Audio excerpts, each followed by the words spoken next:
Así que, en este sentido, a Dios nunca nadie lo ha visto. Usted puede llegar a esta conclusión, es que Él es extremadamente santo y su gloria consume. En cierta ocasión, en un campamento cantaron: Dios está aquí, tan cierto como el aire que respiro. Y dijo un pastor: si Dios estuviera aquí, todos estuviéramos consumidos. La gloria de Dios, la presencia de Dios consume. Cuando usted lee Éxodo 19, dice que la presencia de Dios bajó en el monte Horeb y los israelitas tenían pavor de la gloria de Dios y de hablar con Dios, que le dijeron a Moisés: habla tú con él, porque no sea que nosotros muramos, porque la gloria de Dios descendió con fuego, con terremoto, con sonido de trompeta. Así que la gloria de Dios es algo admirable, ¿verdad? Inaccesible al ojo humano, inaccesible a la presencia incluso de seres altamente santos como lo son los serafines. A Dios nunca nadie lo ha visto. Qué tremendo. Pero ¿qué hace Juan después de dar esa declaración? A Dios nunca nadie lo ha visto si nos amamos unos a otros. Pasó de lo inaccesible a lo común. Pasó de lo glorioso a lo básico. Pasó a lo inmenso a que mires a tus hermanos. Wow. Y eso nos lleva al segundo punto: la visibilidad del amor cristiano. Esa inaccesibilidad de Dios puede ser visible, hermanos. No porque lo veas en un sueño, no porque lo veas en una revelación o una película, no. Puede ser visible en la forma que amas a tu hermano. Si nos amamos unos a otros. El apóstol redirecciona la mente de su audiencia de la invisibilidad, de la inaccesibilidad de Dios, a lo más accesible que cualquier ser humano tiene: su hermano. Y ya Juan ya lo venía diciendo desde los capítulos anteriores. Observe por qué el amarnos unos a otros tiene preponderancia en esto. Primera Juan 2:10 dice: el que ama a su hermano permanece en luz y no hay causa de tropiezo en él. Amar a tu hermano refleja que tú ya no estás en tinieblas. El inicio del mensaje de Juan es este. Este es el mensaje que hemos oído y el que les anunciamos: Dios es luz y en él no hay ninguna tinieblas. Pero no solamente eso. Primera Juan 3:10 dice: en esto se reconocen los hijos de Dios y los hijos del diablo. Todo aquel que no practica la justicia no es de Dios, tampoco aquel que no ama a su hermano. Amar a tus hermanos refleja que eres hijo de Dios. Y no solamente hijo de Dios, sino hasta discípulo de Cristo, servidor, seguidor. Él lo dijo: en esto conocerán que son mis discípulos si se tienen amor los unos a los otros. En 1 Juan 3:14 él dice: nosotros sabemos que hemos pasado de muerte a vida porque amamos a los hermanos. El que no ama permanece en muerte. El que ama a su hermano es evidencia que ha nacido de nuevo. Por eso es importante. Pasa de lo glorioso a lo básico. ¿Amas a tu hermano? Es por eso que Juan pasa a decir que Dios es invisible, a amarnos unos a otros, porque si ese amor invisible de Dios ya está trabajando en ti, se verá sin forzarse en un fruto visible. Es como un árbol, hermano. Tú siembras un árbol de limón, puede ser que al inicio está pequeñito y no vas a ver ningún fruto. Pero tú esperas que a los años ese árbol te dé por lo menos un limón, ¿verdad? Por lo menos. Lo mismo sucede a aquel que ya está en luz, que ya es hijo de Dios y que ha nacido de nuevo. El fruto del Espíritu tiene que hacerse visible, por lo menos en una parte. El amor a tus hermanos son hechos, no palabras. ¿Amas a tus hermanos cuando oras por ellos? ¿Amas a tus hermanos cuando te gozas al volverlos a ver? ¿Amas a tus hermanos cuando te esfuerzas por dirigirlos a Cristo? ¿Amas a tus hermanos cuando no le encubres su pecado? ¿Amas a tus hermanos cuando no eres permisible con el pecado? Y amas a tus hermanos cuando no toleras el pecado. Así funciona. Ese es el amor de Dios. Porque hoy en día se ha reducido el concepto de amor máxime en las iglesias de la prosperidad, donde Dios solo te ama. Vive como tú quieras, que Dios te ama. Sigue siendo rebelde, Dios te ama. Sigue siendo mentiroso, Dios te ama. Sigue teniendo pleitos, Dios te ama. Sigue diciendo mentiras, haciendo una y otra cosa y otra barbaridad, Dios te ama. Solo trae tus diezmos y tus ofrendas y tus pecados os serán perdonados.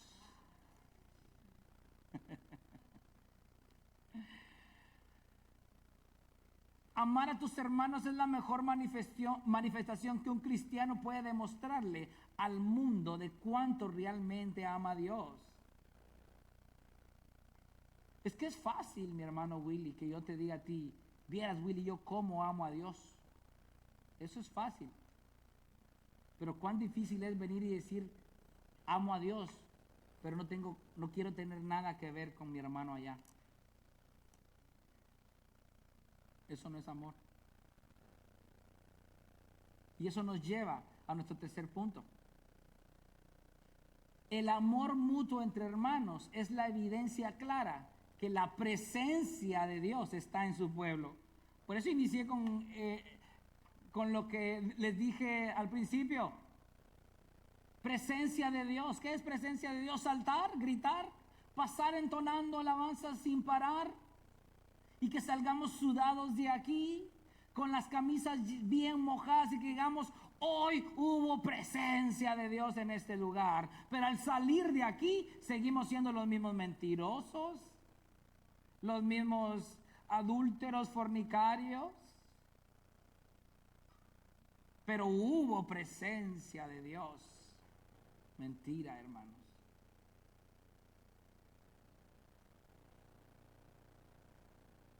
Juan dice, a Dios nunca nadie lo ha visto.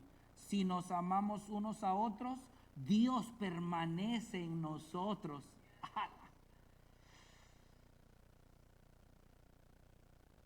El amor mutuo es la garantía para una iglesia de que Dios está permaneciendo en ella. Cuando hay divisiones, grupos, facciones dentro de la iglesia, hermano, eso es peligroso. Y yo quiero llevarles a Éfeso.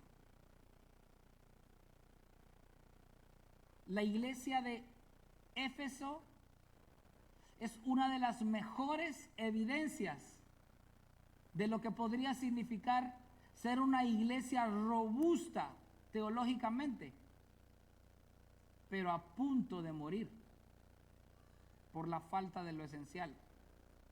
Fíjese que yo me fui a Apocalipsis 2, 1 al 7, no lo vamos a leer, solo les voy a dar un resumen. En Apocalipsis capítulo 2, 1 al 7, el Señor Jesús habla a la iglesia de Éfeso y le dice, yo conozco tus obras. Y le dice, yo conozco tu fatiga, una iglesia muy trabajadora. También le dice, yo conozco tu entrega, o sea que era una iglesia apasionada. Todo lo que hacía, lo hacía con amor. Era una iglesia, yo conozco tu perseverancia, era una iglesia incansable. O sea, terminaban de trabajar en una labor y continuaban la que seguía. Jesús les sigue diciendo, también conozco que no soportas a los malos. Era una iglesia que lucha contra el pecado. Le continúa diciendo, también conozco que has sometido a prueba a los que se dicen ser apóstoles y los has hallado mentirosos. O sea que era una iglesia con un discernimiento que habían adquirido a través del conocimiento bíblico. Jesús le continúa diciendo, conozco tus obras que has permanecido. O sea que era una iglesia que no se dejaba dominar por las corrientes del mundo. Y por último le dice Jesús, conozco tus obras que has sufrido por mi nombre. O sea, una iglesia que no vendió a Cristo a pesar de la persecución. Cualquiera podría decir, Éfeso es la iglesia perfecta.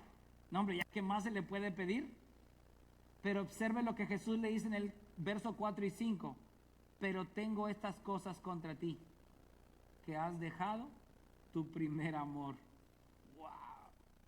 ¿Cómo es posible que una iglesia tan fiel, tan poderosa, haya perdido su primer amor? Le dice en el verso 5, recuerda por tanto de dónde has caído y arrepiéntete y haz las obras que hiciste al principio, si no vendré a ti y quitaré tu candelabro de su lugar si no te arrepientes. Yo quiero darles un pequeño dato. La iglesia de Éfeso fue fundada aproximadamente entre el año 52 y 53 después de Cristo. En los años 53 al 56 el apóstol Pablo estuvo adoctrinando a la iglesia de Éfeso. Entre los años 60 a 62 Pablo escribe la carta a los Efesios y el mensaje de Cristo a la iglesia de Éfeso fue entre el 95 y el 96. 43 años después de que fue fundada la iglesia de Éfeso, el Señor le dice, tengo esto contra ti, que has dejado tu primer amor. Así que la iglesia de Éfeso era una iglesia rica doctrinalmente, pero pobre en amor. Y eso la puso en una situación alarmante de que Jesús la considerara una iglesia en la cual Él quitaría su candelabro de en medio. Significaba que ya Cristo ya no iba a estar ahí. La iglesia podía seguir teniendo el nombre de Éfeso o como sea, pero Cristo mismo ya no iba a morar ahí. Pero Jesús le dice, recuérdate de dónde has caído y haz las cosas que hiciste al principio. Y observe qué era lo que era rico la iglesia de Éfeso. Tenía dos elementos nada más. Efesios 1:15 al 17 dice, por esta razón también yo he venido y habiendo oído de la fe en el Señor Jesús que hay entre ustedes y de su amor por todos los santos. No ceso de dar gracias a ustedes mencionándolos en mis oraciones. Pido que el Dios de nuestro Señor Jesucristo, el Padre de gloria, les dé espíritu de sabiduría y de revelación en un mejor conocimiento de Él. La oración de Pablo se hizo evidente. Cuando vemos todos los elementos que tenía la iglesia de Éfeso citados por Juan en Apocalipsis, era una iglesia altamente doctrinal y con un discernimiento profundo. Pero se les había olvidado lo que habían hecho al principio, que era tener fe en el Señor Jesucristo y amor unos por otros. Así que esos dos elementos son los que hacen realmente visible la presencia de Dios en una iglesia. ¿De qué sirve que en una iglesia, hermanos, tengamos tantas actividades, tantos eventos, predicadores, conferencias, actividades, campamentos, etcétera, etcétera, si la gloria de Cristo no juega ningún papel? Y si los que todos están trabajando en medio de las actividades, campamentos, excursiones, conferencias, andan en divisiones unos a otros, mordiéndose unos a otros, ¿de qué sirve todo eso?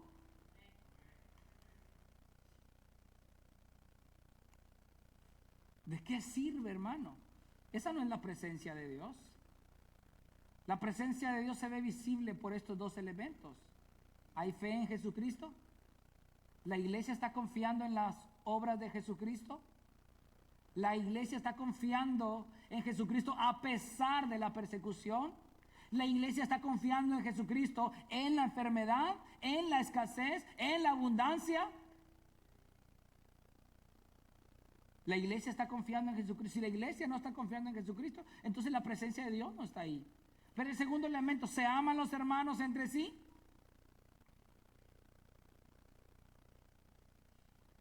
¿Tú quieres saber cómo poder identificar si realmente amas a tu hermano? Tú puedes trabajar con cualquiera de los hermanos sin sentir algo en tu corazón, que porque te dijo, que porque no habla, que porque mira, que porque grita, que porque es enojado o no.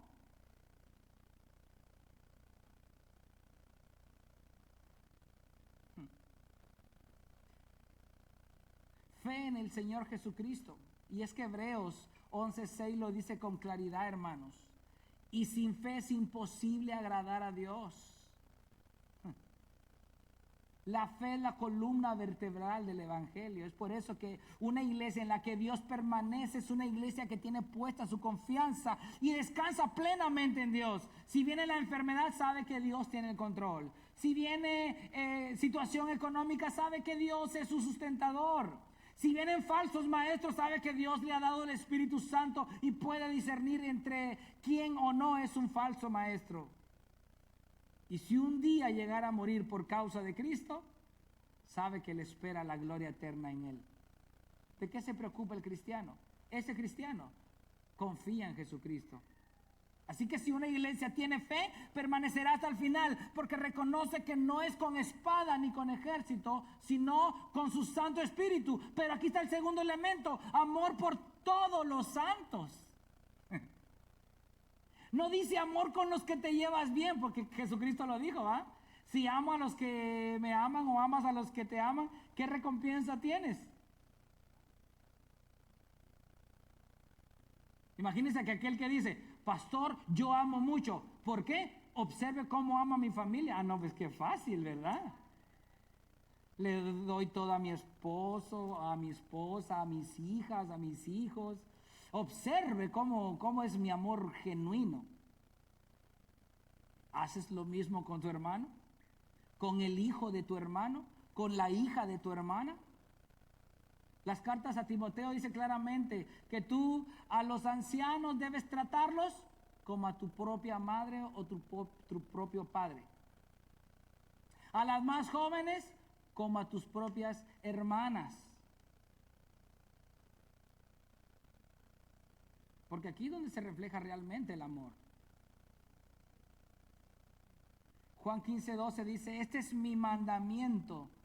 Mi mandamiento. Jesucristo no está diciendo, esto es una opción para los que quieren ser cristianos. No. Este es mi mandamiento. Sí, realmente eres cristiano. Que se amen los unos a los otros, así como yo los he amado. Una iglesia que confía en Jesucristo también confía en su palabra. Y amar a su prójimo no es una carga. Es un gozo, aunque a veces sea difícil. No estoy diciendo que sea fácil. Es difícil. Pero se esfuerza por amar a su hermano. Pues no es mandamiento de hombres, sino que es mandamiento de Cristo.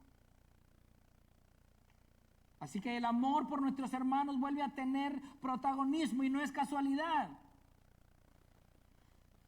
Es por eso que esa confianza en Dios, esa fe que perdura, da como resultado un amor genuino por tus hermanos. Muchas iglesias tienen la fachada de pertenecer al cuerpo de Cristo, pero lamentablemente están muy lejos de la realidad. Tienen el nombre de cristianas, pero Cristo no juega ningún papel importante en sus vidas, actividades o liturgias.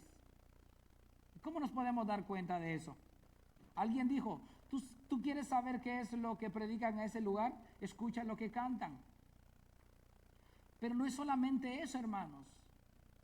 ¿Qué tiene protagonismo en una iglesia, en una actividad donde Cristo es el que compró esa iglesia? ¿Quién debería ser el mayor protagonista ahí? El que juega el papel más importante. Nuestra hermana Alice dijo algo mientras hablaba aquí cuando pasó con los jóvenes. Una persona tuvo el mayor énfasis en todas las enseñanzas. ¿Y quién fue? Cristo. Imagínense que nuestros maestros le hubieran enseñado: joven, tú puedes lograr tus sueños, logra tus metas, hazte millonario, haz esto, ten muchas novias, ten muchos novios, vive la vida como tú quieras, que Dios va delante de ti, tú eres un campeón, tú eres el mayor de todos, que nadie te diga lo que tú eres o no eres, porque la fuerza está en ti. Yo no escuché a ningún maestro decir eso. Todos dirigieron la mirada de nuestros jóvenes a la obediencia de Cristo.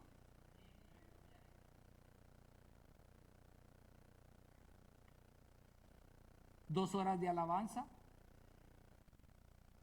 El activismo religioso acapara la mayor parte del tiempo en la semana. La predicación está centrada en el hombre. Dios quiere que seas rico, Dios te quiere sano. Dios quiere cumplirte todos los deseos de tu corazón. Tú puedes, tú eres fuerte, tú eres valiente. Alabanza que solamente exalta la necesidad del hombre, pero carecen de glorificar a Dios. Tú me abrazas, tú me consientes, siento tu presencia, dame más de tu espíritu, quiero sentir un toque de tu gloria, etcétera, etcétera. Todo está centrado en el hombre. Nunca hay un llamado al arrepentimiento, nunca hay una dirección a la cruz. El pecado brilla por su ausencia. Lamentablemente eso es atractivo al oído humano, atrae a miles, a multitudes, pero aleja a Cristo.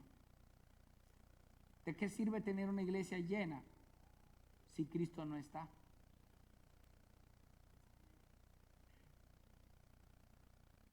Si una iglesia carece de Cristo, ya no es iglesia, sino que se convierte en lo que él mismo dijo en Apocalipsis: una sinagoga de Satanás. Eso es tremendo. ¿Quiénes son sinagoga de Satanás? Leámoslo y observemos quiénes son. Apocalipsis 2:9 y Apocalipsis 3:9. Yo conozco tu tribulación y tu pobreza, pero tú eres rico. Y la blasfemia de los que se dicen ser judíos y no lo son, sino que son sinagoga de Satanás. Apocalipsis 3:9 lo clarifica. Por tanto, yo entregaré a aquellos de la sinagoga de Satanás que se dicen ser judíos y no lo son, sino que mienten. ¿Se da cuenta quiénes son la sinagoga de Satanás? Aquellos que tienen el nombre de Cristo, pero carecen de Cristo mismo. Dos cosas tenía la iglesia de Éfeso: fe en Jesucristo y amor por sus hermanos. Ahí está, esa es la clave. Eso hace una iglesia sana, una iglesia que está siendo permanecida por Cristo. La fe en Jesucristo se logra únicamente por medio de la predicación fiel de Jesucristo. Si no predicamos de Cristo, ¿cómo podrá la iglesia poner a Cristo como fundamento de su fe? Si se predica fielmente a Cristo, entonces la iglesia que ha puesto su fe en Él comenzará a obedecer. Y cuando la iglesia escuche: en esto conocerán que son mis discípulos, que se amen los unos a los otros, esa iglesia indudablemente obedecerá sin ningún problema, porque reconoce el señorío de Cristo. Si el amor de Dios está permaneciendo en su iglesia, esta iglesia tiene la promesa de que su amor será perfeccionado por Él constantemente. Queremos que el amor de Dios sea perfeccionado en nosotros. Deseamos que Dios nos haga cada vez más a la imagen de su Hijo Santo. Pero ¿estamos amando? ¿Qué estamos haciendo al respecto? ¿Pleitos, divisiones, chismes?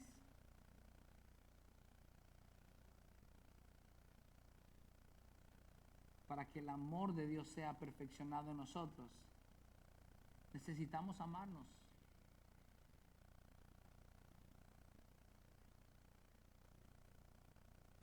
Necesitamos que el carácter de Cristo sea formado en nosotros a través del enriquecimiento personal de Cristo por las Escrituras.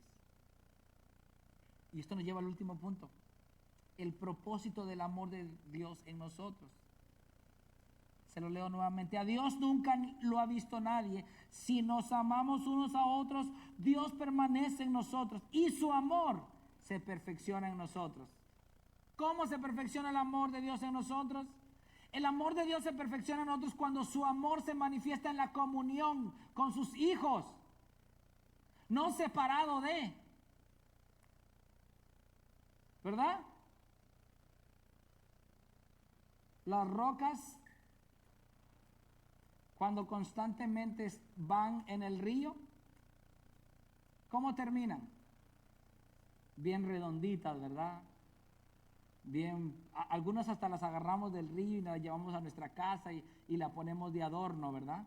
Pero esa roca por años sufrió desgaste porque con otra roca venía quitándose las puntas, ¿verdad? Como lijándose, al tal punto de que logró convertirse en un accesorio para nuestra casa.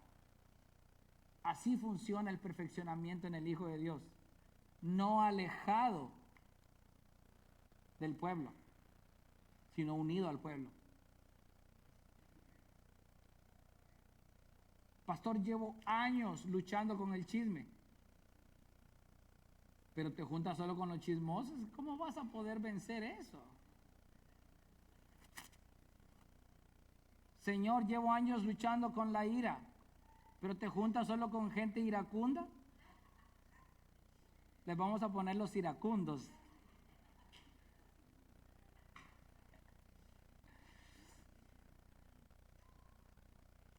Pastor, llevo luchando mucho tiempo con cierta adicción, pero te alejas de la iglesia, jamás vas a salir. Seguirás siendo esa roca que quedó fuera del río y quedó ahí, a la orilla. Perdiste la oportunidad de ser algo útil para Dios. ¿Por qué? Porque simplemente tomaste la decisión de estar solo.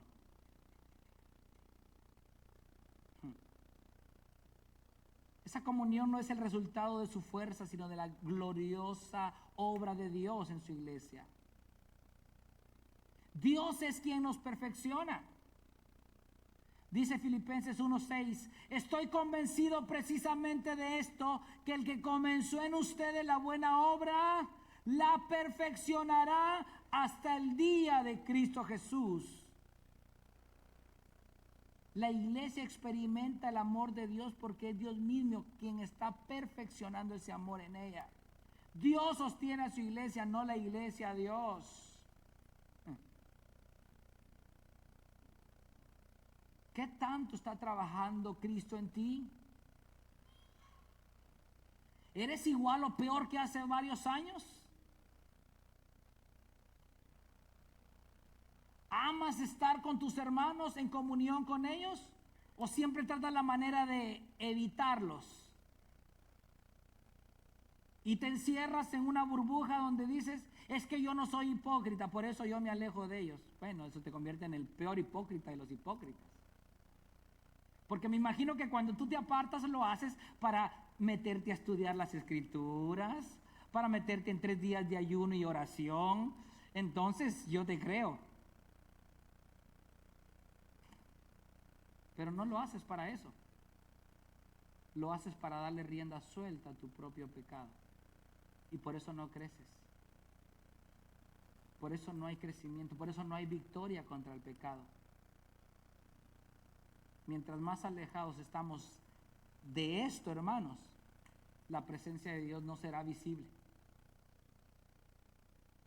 Quítate esa imagen de que yo solito en mi casa me arrodillo, abro mi Biblia, pongo unas alabanzas, ahí siento la presencia de Dios, el Señor me ministra y ya estoy hecho. Mentiras.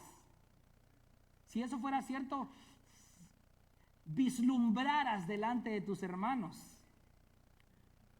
El más amoroso de esta iglesia serías tú. El más paciente de esta iglesia serías tú. El más compasivo de esta iglesia serías tú. El más misericordioso de esta iglesia serías tú. ¿Verdad? ¿O no? Así que Quítate ese cuento de que solito las puedes. No, no se puede. Dios trabaja únicamente en un pueblo que vive en comunión. Ahí está la presencia de Dios. Donde está el Espíritu de Dios, ahí hay libertad. Pero el Espíritu de Dios no mora en la división, en los pleitos, en los chismes, en la murmuración. ¿Tú crees que el Espíritu Santo va a trabajar en ti denostando tú a tu hermano con tu otro hermano? ¿Ya te diste cuenta, hermano Nelson, que no se ríe? ¿Ya te diste cuenta del hermano Josué, tan gritón que es? ¿Ya te diste cuenta del hermano Félix? Qué gran barba la que tiene.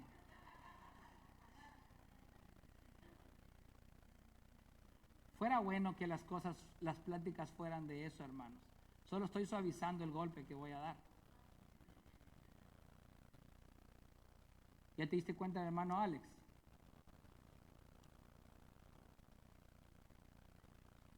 El hermano Alex piensa que esto, y yo me imagino que él esto, y con su esposa, ya te puedes imaginar, hace esto, y luego en su casa con sus hijos.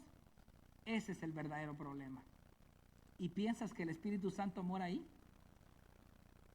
Ya te diste cuenta el hermano Josué con hermana Etela, sus hijos, si supieras esto, vieras el otro día, que aquí, que allá. ¿Tú crees que el Espíritu Santo está ahí? No te engañes. No te engañes. ¿Y cómo quieres que te lo diga? Llorando. Pero no nos engañemos, hermanos. Estás insultando a Cristo. O tú te consideras mejor que Cristo. Porque la palabra de Dios dice que si yo murmuro de mi hermano, yo ya no soy un discípulo más, sino que soy juez. Entonces tu nivel espiritual está al nivel de Jesús. Entonces te tendríamos que rendir adoración a ti. Entonces nos convertiríamos en idólatras. Y entonces todos nos vamos a condenación juntamente contigo. No, hermanos. La presencia de Dios se ve claramente en la comunión. No hay plan B. Aléjate del cuerpo de Cristo y tú sabrás el resultado. Yo doy siempre esta analogía porque sé que muchos tenemos erróneo el concepto. Porque muchos dicen, la iglesia es la que me necesita a mí. No, tú necesitas a la iglesia, chavo. Te voy a dar este ejemplo básico.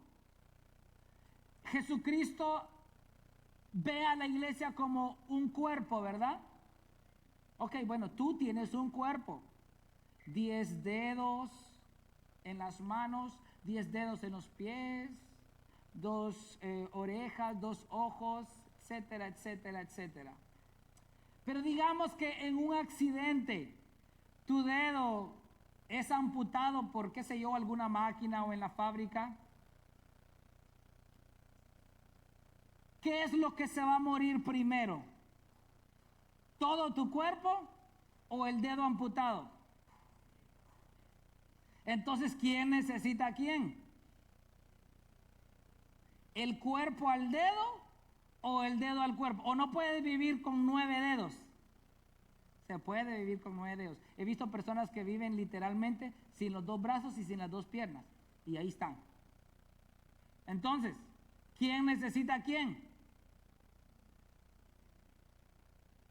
Es que nos vendieron muchas falacias en el pasado.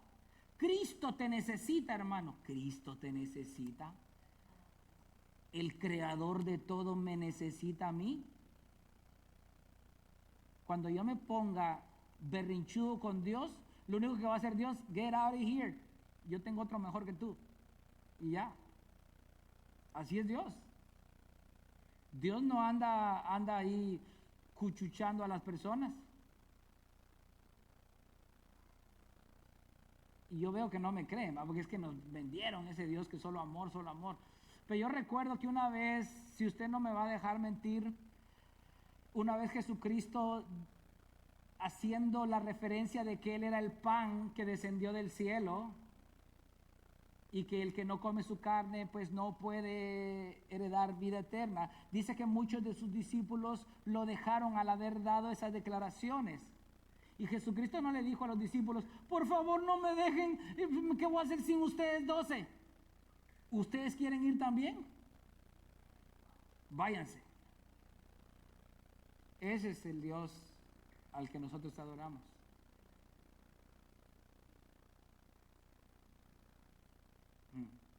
Comunión, hermanos. Es comunión. Tú necesitas a la iglesia. Otra ilustración. El mar puede vivir sin un pez, pero ese pez es imposible que viva sin su mar. Así somos en Cristo. Dice Salmo 127:1, si el Señor no edifica la casa, si la presencia de Dios no está en esa casa, o sea, si no hay comunión y confianza y fe en Jesucristo, en vano trabajan los que edifican. Hermanos, ¿se puede imaginar usted ir con Cristo un día y decir, fui fielmente 60 años en la iglesia? Y que Él diga, apártate de mí, no te conozco. Tú vienes a decirme que tienes acceso a mi reino cuando mantuviste una vida en completo desorden allá en la tierra. No me conoces y yo no te conozco a ti.